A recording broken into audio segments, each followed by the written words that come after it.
And welcome to this week's edition of the Jet Setter video blog series. We're going to review the loss to the 49ers and preview the Texans. Last week's game against the 49ers didn't go so well. Where did it all go wrong? Where did it go right? But before we even start with where it went wrong, because that's a long list of things, I have two things to say. There's nothing like walking into MetLife Stadium and being surrounded by 49er fans. What a great experience that was. I hope Woody Johnson's very proud that he priced out all the fans. I mean, I'm talking not like 3 or 4 fans. There were sections full of 49er fans. So clearly, Jet fans have been priced out. It's no secret. PSLs are expensive. Tickets are expensive. The game experience is expensive. And Jet fans are no longer going to be there. Fireman had tried his ass off to get everybody fired up and things like that. And then you have 49er fans mocking him. Sea of red behind a Jet bench. Truly embarrassing.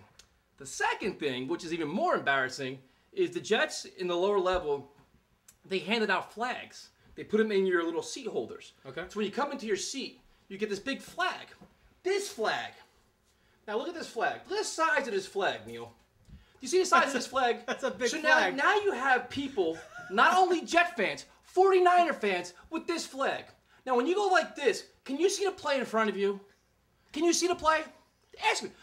Can you see through this flag? I can't see your pretty face. Why no. would you give this out? What kind of marketing thing is this? So now, not only are people not watching the game because they're talking to 49er fans, you have this goddamn flag in your hand. Nice job, Jets. Way to go with that. Now, what do you want to know? Well, instantly, after the game, the first thing I heard was Tebow. What are your thoughts on that? Well, let's go back to the game first of all. The offense was terrible. I mean, they couldn't get going. The 49ers were just faster, more physical, more aggressive. The whole Tebow thing, why? My question is why? Look at their starting receivers we have on the field right now. I mean, once Antonio Holmes got hurt, which I'm sure we're going to discuss, you have Shillings, Curley, Patrick Turner, Jeff Cumberland as your tight end, Diedrich Epps as a tight end. I mean, where is your talent on the field that you're throwing the ball to? So Sanchez, when he's not getting hit, goes back to pass. Who's he throwing the ball to? Who's open? There's not one legitimate NFL number 2 receiver on the field, let alone number 1, once Antonio Holmes went out. So what is Tebow going to do? He's not accurate. All right, so let's bring out the Wildcat. They're going to stack the box and stop it. Then what? He's going to throw the ball. To who? And he's not even an accurate passer.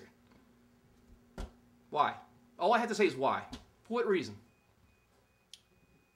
You can't even answer the question. In my opinion, it's going to sell tickets. It's a short-term solution. That's all it is. And the whole thing now is Woody Johnson says, I'm going to, or his advisors say that he wants Tebow to play. The only reason why is because they can't sell tickets. This game Monday night, right now they have 10,000 tickets they can't sell. I have a ticket I can't sell. Nobody wants to go to games. He's thinking, you know what, throw the word Tebow out there, everybody's going to go. Well, you know what, Woody? They're not going to go. You know what they want to see? Football. You know what we're not seeing? Football. This is garbage right now. Well, I think you hit on something. The few Jet fans that I've talked to that will actually talk to me. I got to drink. I'm sorry. This team is making me drink now. That term advisors doesn't sit well with any of the Jet fans. Let's be honest. Woody Johnson has a lot to say, but so now he's going to start putting little headlines out there. Oh, maybe Tebow is going to play or all this. It's all just nonsense, man. It's what Woody Johnson does. And what I miss is the days where Woody Johnson was barely seen and never heard. That's what I miss. I'm tired of hearing him on Bloomberg. I'm tired of hearing him talk about politics. I'm tired of hearing all about Woody Johnson. He's like Jerry Jones. You know what they have in common? They're not winning anything. But go ahead. Let's go. So let's get to the good news. Today it's official. Holmes is out for the year. Unbelievable. What do? You go on the street, you're finding receivers that are on the street for a reason.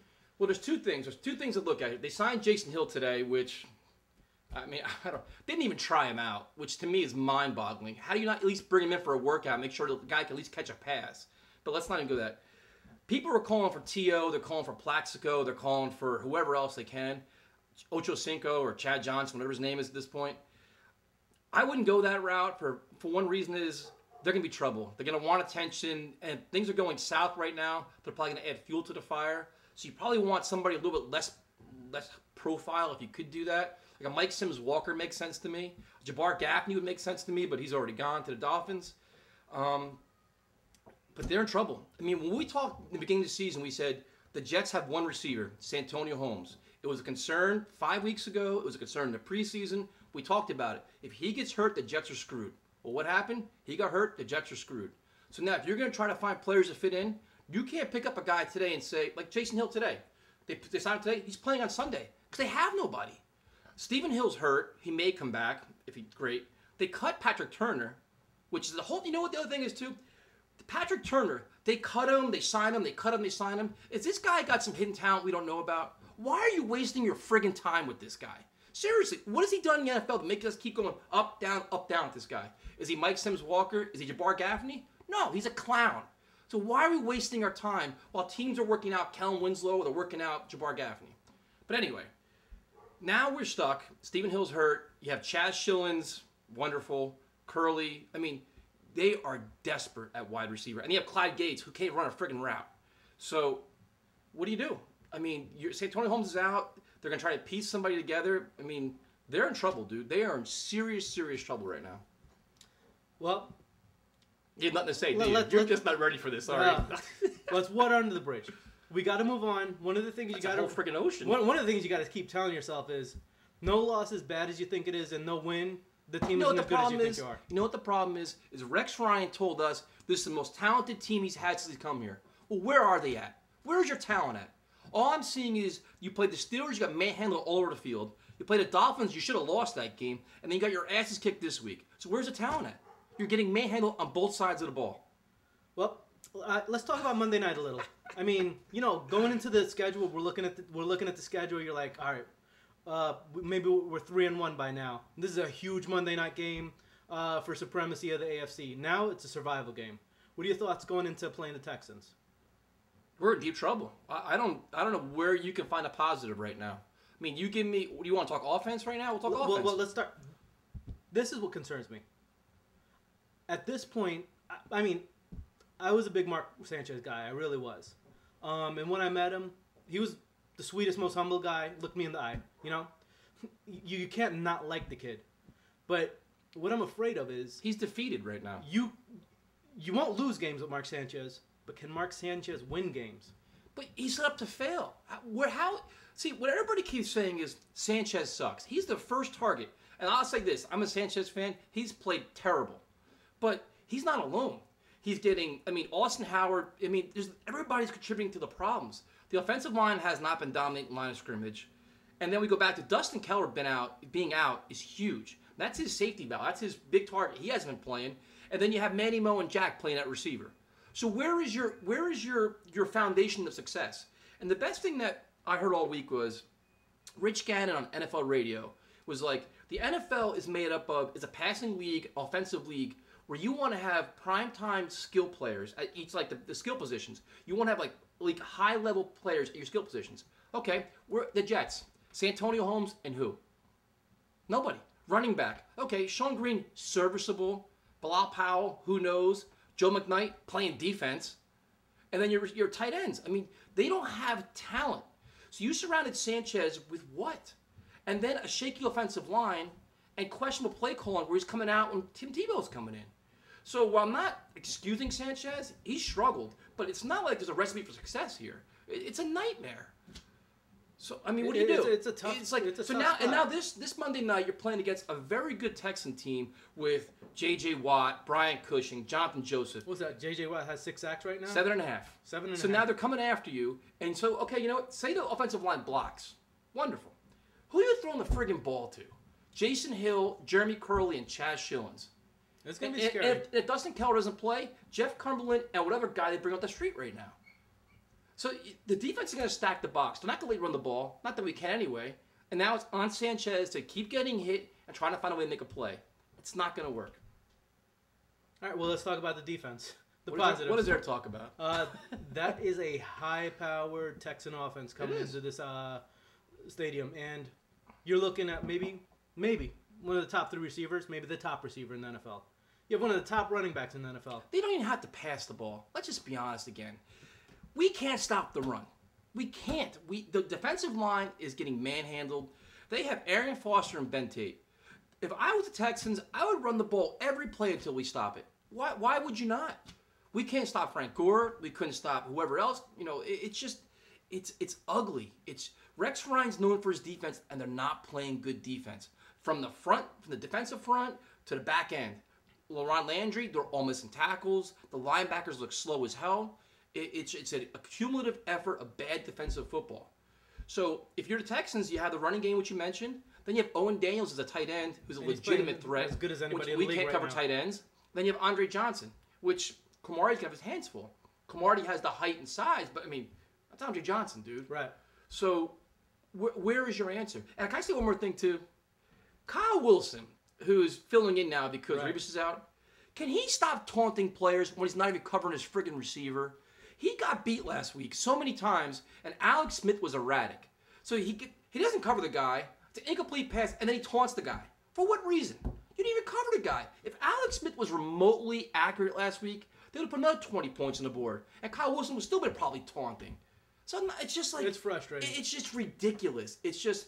Everything the Jets have done over the last 2 years, the trash talking, how good we are, it's all shoved right in their face right now, like a big portion of humble pie.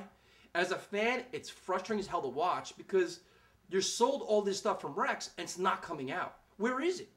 You're not physical, no ground to pound, the Wildcat, whatever, it doesn't even work. I mean, it's just getting old, dude. Real old, real fast. And where's Aaron Maben at? What, did he play 3 snaps last week? We had high hopes. We had Copel's play. He showed some flashes, but as a unit, it's ridiculous. Well, you have nothing to say. You're speechless. I was going to ask you for a prediction, but I'm afraid of your prediction. You know what? They're going to get their asses kicked, and if they don't, I'd be shocked because there's no way you could honestly look at this team and say, with the offensive weapons they have, none, going against that defense, Sanchez is going to get killed, and then defensively, they're going to shove the ball right down Jets' throat. And you know, in terms of home field advantage, it's a home game for the Jets. The fans are walking in angry. They're going to boo the minute they can, and they're going to ask for Tebow. That's a nature of the beast, and the media's you're gonna fuel it up. And I don't think it's gonna be pretty. I think it's gonna be an ugly, ugly game. Cushing's a Jersey kid, so I have a But feeling that he's gonna be. I mean, and it's just the Jet fans, the ones that do show up, are gonna be angry. It's gonna be it's gonna be old school Jet game where it's like the old. When Herman Edwards and that team went in the tank, or Mangini's when they went in the tank, it's just waiting to boo, waiting to be angry, and calling for Tebow. And I'm telling you right now, once you call for Tebow and bring him in, Mark Sanchez, who's already defeated, will be done. Because he is, I mean, I don't know how he even keeps his head up at this point, after all the bashing he takes, on the field, off the field, and then from his own locker room. You can just see, it's not a good environment right now, especially for Sanchez, it's not. So, if you want a prediction for this game? Prediction. Oh, man, you're killing me. I don't even... I'm so disgusted. I'll be there, and I just don't... I'm going to say, 34-7, hopefully. Oof. I mean, they're better than the 49ers. Offensively, they're better. They have it, and the Jets are just... They don't have anything to bring to the table right now. And Rex is selling us well, it's us against the world. Well, it's been like that. But they have I don't know how they're going to put points on the board offensively. I don't know how they're going to do it. I have no idea. So that's what I mean, I hate to be so negative, but I'm just pissed off. And it's going to be one of these seasons right now where, and the other thing is too, is you're going to say, you know what, lose this game and then beat the Colts. And then we're 3-3, and then we're going to go on our way. Play New England, then we're 3-4. Everybody's assuming so many things that we're going to do. The Colts game is no given. There's no givens in the NFL, especially when you're as bad as we are right now. You can say, we're going to do this one. Andrew, Luck stinks, and this guy, and this and that. If you look at all the young quarterbacks in the NFL right now, you can make an argument. Sanchez is at the lower tier right now. I mean, Christian Ponder's playing well. Locker's playing well. RG3's on fire. I mean, everybody, it's a passing league. Everybody's putting up numbers except for us.